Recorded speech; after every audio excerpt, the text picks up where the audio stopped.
美国参议院是国会的两院之一，也是国内核心的其中一个立法机构。全国有100位参议员，分别代表50个州。参议员人数与各州的人口无关。自1913年开始，国会参议员便由民选选出，每一次的任期为6年。Well, I think part of it is we have to shift how the culture of politics in this country because there's so much hateful rhetoric in politics. They would broad brush it and, just attack all Chinese people, and it was very cruel.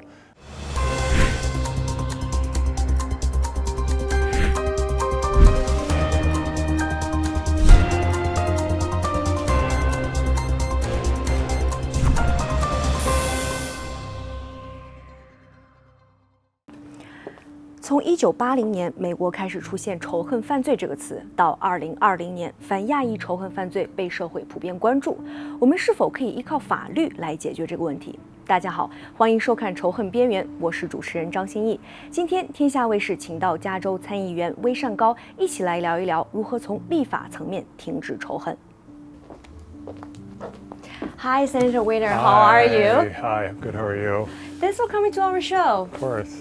So, as California State Senator, you in charge of District 11, right? But a lot of people actually don't know where District 11 is. So, could you do a little bit introduction about yourself, and also, what's your role as California State Senator? Sure. Well, thank you for having me. So, I have lived in San Francisco for 25 years since 1997. Always lived in the Castro neighborhood and been involved in the community for a very long time at a neighborhood level and working in the LGBTQ community, and then ran for the Board of Supervisors and was elected in 2010, and then was elected to the state Senate in 2016. So it's a real honor to represent our community. And state Senate districts in California are very big. Almost 1 million people I represent.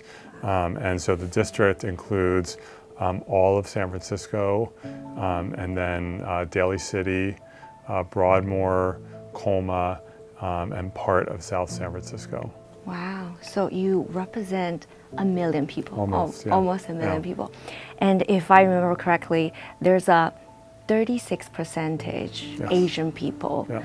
And so could you tell us what do you see in the past 2 or 3 years? We have represent a very large Asian American community, as you mentioned, 36%, and a majority of that is the Chinese community, over 20%. And so it's a real honor to represent such a large AAPI community. And it's really important to listen to the community in terms of what people are experiencing. And in the last few years, because of the pandemic, there have been some real struggles in terms of health, in terms of the schools being closed and people struggling with educating their kids, in addition to some of the violence that we've seen directed particularly towards Asian seniors, and also some of the struggles that small businesses have had during and coming out of the pandemic. So it's been a challenging few years, but the community has really pulled together, which has been inspiring. So why do you think we are seeing anti-Asian hate right now? Well, whenever you go through hard times, whether it's a pandemic or economic hard times, people look for scapegoats, and we've seen that over the millennia. As a Jew, I've seen it directed towards the Jewish community. In the Middle Ages, they blamed Jews for the bubonic plague. And so during the pandemic, we saw scapegoating and demonization of the Asian American community. Our former president calling it the China flu, quote unquote. Some of the really horrible rhetoric against China. They would broad brush it and include all, just attack all Chinese people, and it was very cruel and unfair and bigoted, and that led to violence. And so it's just been really terrible. Yeah. So since you've been talking about some hate crime against Jew and against some other minority, so let's take out anti-Asian. Let's just talk about hate crime. So what do you think about hate crime? Well, we've seen a rise in hate crimes overall in the last few years, I think in part because of the pandemic, but also because of some of the horrible rhetoric coming from former President Trump and his supporters, attacking Asian people, attacking black people, attacking immigrants, attacking LGBTQ people, a lot of anti-Semitism that's been expanding. And so we have just a lot of hatred that has manifested in the last few years because of the very toxic political environment that we're in. And so that's, it's a big problem. Yeah, so we'll take a break, and after break we'll talk about what did we do in the past and how can we do in the future.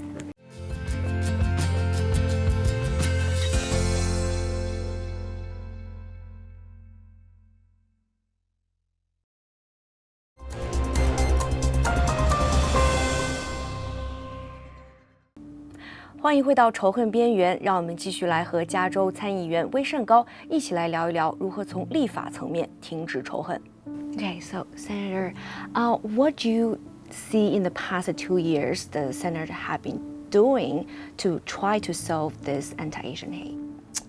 Well, we have been trying to put more resources into investigating hate crimes and supporting the victims of hate crimes and giving better tools to local communities to address them. And then specifically, the legislature has made very significant investments in our AAPI communities, including particularly in San Francisco, big investments in Chinatown and the community in general. I was able to obtain $1 million for an anti-AAPI hate art exhibition in Chinatown, sponsored by the Chinese Culture Center. My colleagues and former colleague Phil Ting and David Chu were able to get funding for community-based organizations doing public safety work in the AAPI communities, and so we've been trying to make those investments. Can you see anything that in your active area that could potentially alleviate hate crime? Well, I think some of the community investments we made are really important. We also know that if we can improve the economy and have people do bad things when they get desperate, when they don't have hope. And so the more we can do to improve education, to improve people's access to housing and jobs, the safer everyone will be. We have to, of course, have accountability when people commit crimes, but we also need to try to get people on a better track before they commit those crimes and give people a sense of hope. Yeah, I like that. Give people a sense of hope. So as Asian community, we tend to solve things in a quiet way. So a lot of Asian people, it's not like we don't want to be united. It's really hard to be united because when we talk about Asian, we talk about Japanese, Korean, Chinese. We have different languages. And when we fighting discrimination, it's really hard to become united. What do you think as Asian community we can learn from LGBTQ community's success in fighting hate discrimination? Well, what's really important is to always call it out and to never be silent about it. And so when hate crimes or hate violence or just hateful rhetoric happens, you can't, it's sometimes tempting just to ignore it, but we can't ignore it. And in the LGBTQ community, we've always been consistent about naming it for what it is, calling it out, condemning it, organizing politically around it, and making clear that it's never, ever, ever acceptable. And we continue to see attacks on the LGBTQ community, laws that are being passed in Texas and Alabama and other states that are just horrible for our community, but we have to keep calling it out. We also participate in the political process, and we hold our allies accountable for sticking up for us and for being vocal in our defense. And then we have strong community-based organizations designed to address these issues, whether it's organizations designed to help and support LGBTQ youth who might be suffering, organizations that call out biased representations in the media, and organizations that are committed to politics and electing the right people to office. So speak out first, then you have to involve in the politics. To not keep quiet. That's a lot of people, Asian, we keep quiet, we tend to be not speak out, but it's very important to learn from that. Yes, and I've been very inspired by the Stop AAPI Hate movement because the community is not being quiet. People are being very, very vocal and showing their anger in a healthy way and organizing and getting more people involved in the political process and holding all of us, including myself, accountable to make sure that we're doing the right thing by the community.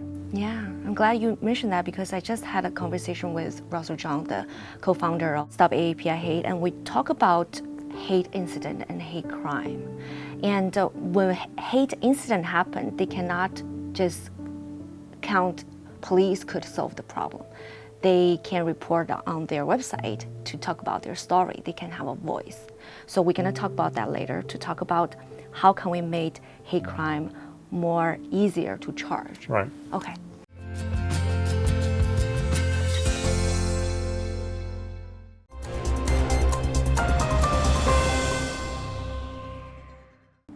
欢迎回到仇恨边缘，让我们继续和加州参议员威善高一起来聊一聊，对于未来的仇恨犯罪有哪些法律层面上的改变。So, Senator Wiener, so as a policymaker, what do you think needs to be done? I think we need to have enough resources to support victims and to educate people about how to protect themselves, how to report crimes, services for people who have been victimized. We also need to make sure that to hold our police and our district attorney's office always accountable to take these crimes very seriously, even if someone is not injured, right? If a hate crime has been committed, but it should never be dismissed as being quote unquote minor because it's not. And so we need to make sure we have that accountability. And if someone does commit a hate crime, depending on what the crime is, if it's not a crime of violence, for example, not everyone has to go to prison, right? Some people you might be able to get to them to educate them, about how harmful their behavior was. If they committed a violent act, of course, they need to be, punished for that. But it's just important that we as a society hold people accountable for these kinds of actions because they're very harmful to people and to the community as a whole. Yes, I've been talking with the Santa Clara DA and also San Francisco DA to talk about hate crime. They keep saying that in order to charge hate crime, you really requires to get into the perpetrator's head to know the motivation. Since it's so hard to charge hate crime, do you think for the legislation level, is there anything we can make it easier to charge? Well, hate crime is a very serious crime. So if someone commits an assault against someone else, and then it's also, they did it because they're motivated by hate, of course they're guilty of the assault and be punished for that regardless. And the question is, if on top of that, they'll be guilty of another crime called a hate crime. And we want to be careful to make sure that for someone to be guilty of a hate crime, that it can be proven that they were motivated by hate. We don't want to convict people who aren't guilty of that. So it's always going to be challenging because proving intent is not easy, and that's why it's important for victims and for witnesses to report things to the police, to report everything that they saw and heard, because that is all evidence. But yeah, it's inherently going to be somewhat difficult because you are proving someone's someone's intent. But regardless, if they assault someone or rob someone or attack someone, they're guilty of that crime, even whether or not it can be proven that it was a hate crime. Yeah. I'll give you an example. Like just a couple months ago in San Francisco, the former commissioner Greg Chu got attacked, and he's not happy about the perpetrator was not charged hate crime, and he felt the hate. He felt like that guy attacked him because his race, his age, but still he took a picture. He took all the evidence he could got at that moment. It's so hard to charge hate crime. Why do you think it's important to charge hate crime? Yeah, and that crime, I'm aware of that crime, and it's just horrific, and just I'm so sorry that he had to go through that, and I'm glad that they found the person and did charge him with a crime. I don't know enough about the facts of the case to comment on the decision not to charge a hate crime, but when there is evidence to support that it was a hate-motivated crime, it is important to charge a crime. And again, I don't know in this case I'm sure the DA took a close look at it, but if the evidence is there, of course it needs to be charged, because it's a wrong against the community and against the victim above and beyond the underlying crime itself. Because when you injure someone, you harm someone because of who they are, that is just, it's so horrible and evil that there has to be accountability for that. Yeah. So you've been writing, if I remember correctly, 50 bills? That's a lot. Yeah, we passed 50. We're over 50 now, so. Yeah, you've passed the 50 bills, cover different aspects, different directions. So what do you see in the future, like, we can do to solve this problem? Well, I think part of it is we have to shift how the culture of politics in this country, because there's so much, hateful rhetoric in politics, and that, again, when President Trump started calling it the China virus and Kung flu and all of the other hateful things that he said, that has real consequences, and people hear that and they feel empowered to attack Asian people. And so we need to be clear that that kind of rhetoric is never acceptable, and have accountability for the politicians who try to grandstand on it. So that's getting to the root of the problem. But we need to make sure that, first of all, victims are supported, but also the people who commit hate crimes, we try to rehabilitate them and find out why it is that they are so hateful, and try to re-educate them so that they're not that way in the future. Okay, so one level is for the politician, we need a better leader. Another is for the victim services. Yeah. We need to give them the resource. Yeah. I see. Thank you, Senator Wiener. Thanks for coming to our show. Thank you for having me. 好了，今天的节目就告一段落。仇恨边缘是一档聚焦反亚裔仇恨犯罪的访谈节目。我们今后还会请到更多的政客、教授以及专家一起来探讨仇恨犯罪。我们也希望这个节目被更多需要了解和需要帮助的人看到。让我们一起共同努力，把周围变成一个充满爱而不是恨的地方。我是主持人张歆艺，我们下期节目见。正在收看节目的你，如果有任何问题想要问我们的来宾，欢迎在评论区留言，我们会仔细查看每一条评论，并联系该嘉宾帮忙解答。让我们共同努力，为停止仇恨犯罪贡献一份力量。